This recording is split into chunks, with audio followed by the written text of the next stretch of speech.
جوینا سالانه یا کۆمبوونا ژنên Zenûbiya ya kantona Minbicê di nava nîqaşên germ û pêşniyarên ji bo xurtkirina kar birêve çû. Civîna salane bi beşdariya xebatkarên kombûnê û nûnerên saziyên jinan li Minbicê hat li darxistin. Di civînê de kar û xebatên kombûnê yên di nava salekê de rewşa wê ya rêxistinî û astengiyên ku pêra rûbirû dimînin hat nîqaşkirin. کار دا خبات دا هیرو ام بسر کتنه ام هر درجه ام بسر کونه مجلس زنوبیا هیرو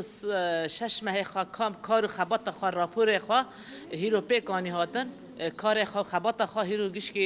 دوی راپور داد خلاص کرد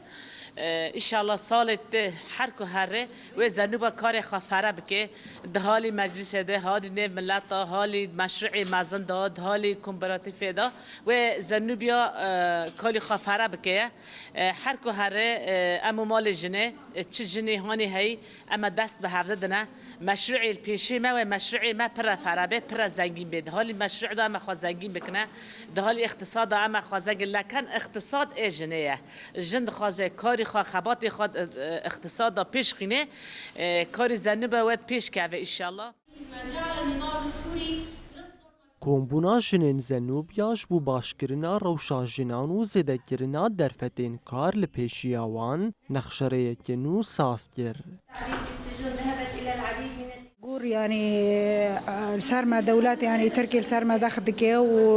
ودختيدكي ويعني حرب مرضكي عمل سرنجي خالفر هوالي جنگي ساكنينه ليفرين كشتي صالينه ان شاء الله معين بيش طبق هذين وان شاء الله ويج مرب سر كفتن به وهنا مكوري خضر دوام بكرم هفرا ام حمي جني